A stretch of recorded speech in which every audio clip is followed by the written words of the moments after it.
Greetings, ladies and gentlemen, it's your boy Fry Plantain, and today we're going to be talking about Shane Gillis's latest comments about Josh Hokit. After his fight, we all know Josh Hokit made some rather disparaging comments about Michelle Obama. Yes, the long-running rumor that Michelle Obama is a man, we all know it's a whole load of bullshit, but of course there are some people who are still continuing to perpetuate this myth, so we're going to be talking about that. For a lot of people, he's a great comedian, but for some individuals on the left, Shane Gillis is a bit of a controversial figure. Shane Gillis, of course, was the guy who hosted the Kevin Hart roast, essentially. Some people felt that Shane Gillis went too far with some of his comments, some of his jokes. Me personally, I've always found him kind of funny. So yeah, this should be very interesting. I'm gonna check out that, we're gonna explore that, and I'm gonna offer my thoughts. And then we're gonna delve into the Nate Bargatze controversy.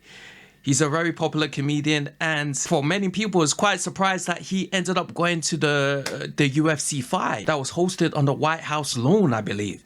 So this should be very interesting indeed. There's a lot to talk about here today, guys, and I cannot wait to delve into it. If it's your first time on this channel, I'd greatly appreciate if you could tap that like button, comment below, and subscribe. After Hokit won his bout against fellow heavyweight Derek Lewis, he said this during his post-match interview with Joe Rogan. Michelle Obama is a man! Am I right, America? Some in the crowd could be heard laughing, while others seemed shocked. Rogan did not address the comments, saying only, "Ladies and gentlemen, Josh Hokit." The event was a $60 million made-for-TV spectacle sparked by a suggestion from President Donald Trump. It is a bit, disheartening that Joe Rogan didn't say anything about that. He just kind of kept the ball rolling.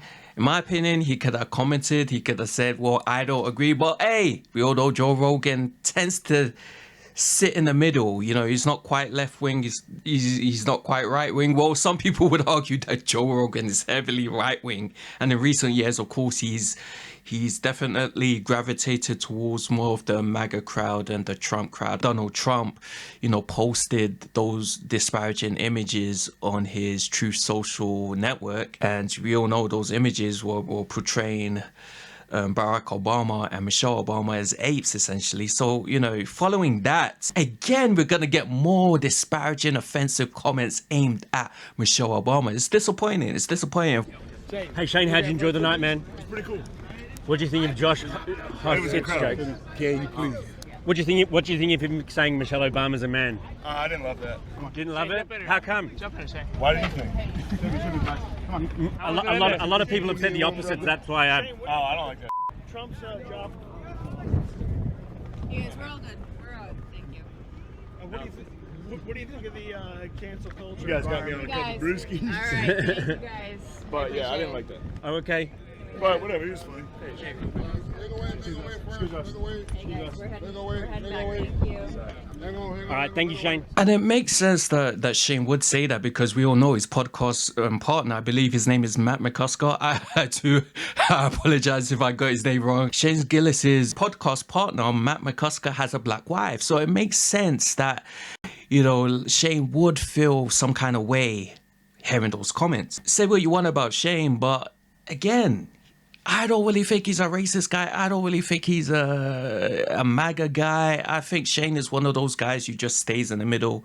He's just trying to make his money through comedy. He's not trying to be overly political. Obviously, from time to time, he's going to make his political jokes. From time to time, he's going to make his racial jokes. A lot of those guys who gravitate towards that whole Rogansphere, Austin scene, kind of make those jokes from time to time. We all know Shane Gillis also has another podcast partner. I believe his name is Lemire Lee. Lemire Lee, very funny black guy. Shane Gillis does surround himself with many different black individuals, you know what I mean? So it makes sense that he would say that. It makes a lot of sense that he would say that. Let's check out the comments. I love how they ignore Tony. I'll wait for the MSSP episode. Shane's comments was a business decision. It's not like Shane has nothing to do with the black community. He kind of exists in that world. Maybe not in the same vein as like a proper black comedian like Kevin Hart, but he is very much adjacent to that black comedy scene. So it makes sense that he would say that. I don't think it's strictly business. Maybe I'm wrong, but I don't think it's strictly business. Shane tells TMZ he didn't love Josh Hokit. Anyone surprised by this hasn't spent any time listening to this guy speak. Right.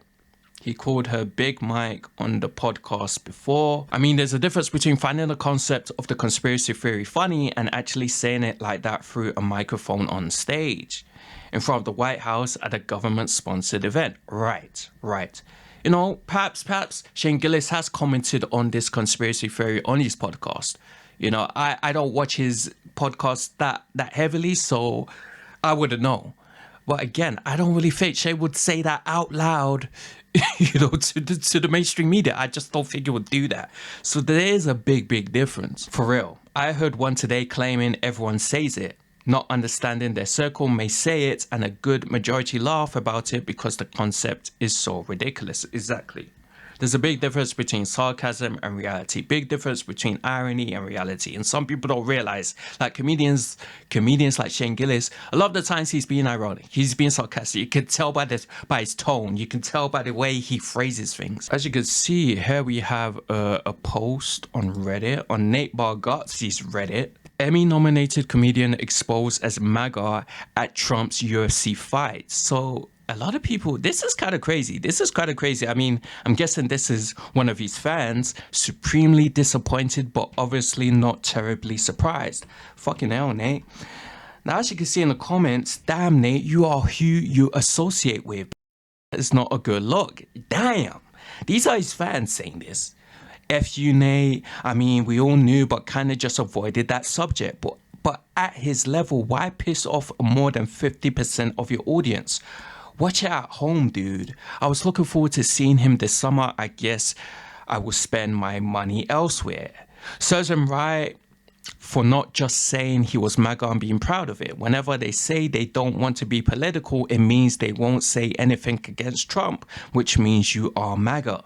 Right, if they're going to say it, they better say it with their full chest because you should be proud of your beliefs. Is he not? Is that why he was hiding and calling himself a political, which is really just a cop-out way of saying, F you, it doesn't affect me, yet so I don't care. So a lot of his fans are not happy about this. A lot of his fans are very disappointed that he attended this UFC fight. I mean, it's crazy that a UFC fight was actually hosted at the bloody White House. I mean, Donald Trump is a maniac. The guy's a maniac. He plays by his own rules. He does his own thing. He doesn't give a damn about what other people are saying. I know for damn sure Barack Obama would never host an event like this at the White House. Come on, it's kind of ridiculous. It's like a bloody pantomime, you know? The White House? Come on. There are quite a few celebrities as well that are quite angry about what happens on Sunday with the UFC fight. A lot of celebrities, a lot of the Hollywood elites have stepped forward and are complaining. They're saying that what happened was a travesty. It should have happened. You know, why the hell is Donald Trump hosting a bloody UFC fight? You know, when all the crazy things going on in America, you know, you got a bunch of people struggling to pay their bills. The prices of oil have shot up because of this bloody Iran war. You have all these issues going on in America and all over the world. And here you have Donald Trump hosting a UFC fight. And then, not to mention, you have a bloody UFC fighter making some disparaging comments about the former First Lady. Here you have Amanda Seyfried, we all know, an actress, very popular actress, very beautiful actress too. Even she made a recent comment that some are suggesting may have a lot to do with, you know, the UFC fight and the current climate in America right now. She basically made an Instagram post saying white supremacy is terrorism. I believe she might have reposted this. I don't really think it's her post. It's probably just a repost. Now, if we check out the comments, I have no notes. Okay, well, you can't borrow mine before the test, blah, blah, blah. Amanda Seyfried is very good friends with an acquaintance of mine, and sometimes she shows up on this acquaintance's IG. Everything I've seen shows she's the same in private. Is oddly reassuring. Sheryl Crow, who is a very popular singer. I mean, she has some major hits in the 90s, I believe, in the 90s and the 2000s. And even she slammed Donald Trump's, UFC fight. Even she slammed it. Crow joined a bipartisan chorus in condemning fighter Josh Hokett's disparaging post when comments about Michelle Obama made on the White House front lawn. Cheryl Crow took to social media on Monday to condemn Sunday's Freedom 250 celebration as disgraceful and void of decency. Let's actually check out what she said. To stay quiet means to turn a blind eye, and so I am saying this. What happened last night on the lawn of the White House was disgraceful and void of decency. Powerful rich people filled the lawn to watch a violent sport that ended with a vile and racist comment, all while the average American cannot afford healthcare, gas, cost of living, which is basically what I was saying. There are so many issues going on in America, not just America, but all over the Western world, all over the world, quite frankly. You know, so many lives are being lost. So many homeless individuals out there can't pay, for the basic necessities. It's sad. It's ridiculous. And, for Trump to host this event and just allow certain UFC fighters to just come and say whatever they want. It would have been nice if Trump just said, look, I do not agree with what this UFC fighter said. What Josh said is disgusting, but of course, he's not going to say that. He doesn't give a damn. Do not be fooled. The administration is corrupt and does not give a damn about the American people. It only cares about making money hand over fist at the expense and in spite of our democracy. If we continue to support this kind of distraction from reality, we are no better than them. Let's be better, America. Wow.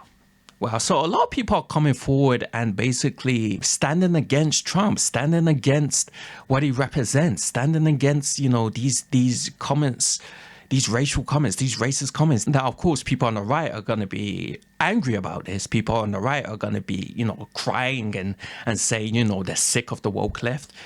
This has been going on for years at this point. It's very sad. It's very, very sad indeed.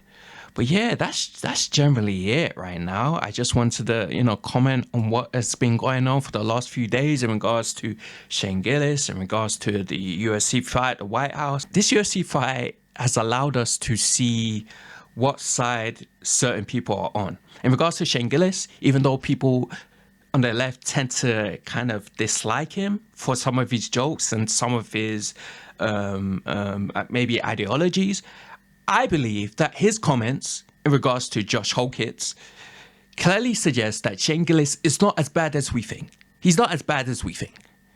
Some people might consider him to be a Rogansphere comedian, but clearly his comments prove that he is not as right-wing and as offensive as we all think. Clearly. And in regards to Nate Bargatze, who a lot of people thought was just very neutral, didn't have any political bones in his body. Well, guess what? Nate Bargatze has taken his bloody side. So it just shows you, man. It just shows you when things like this happen, people come out the woodworks and we get to see what they truly represent and what they truly believe. So really, this UFC fight at the White House was a good thing, if you ask me. It was a very, very good thing indeed. But guys, let me just leave it there. I hope you enjoyed this reaction. Make sure you like, comment, subscribe, all that good stuff. And I will see you later.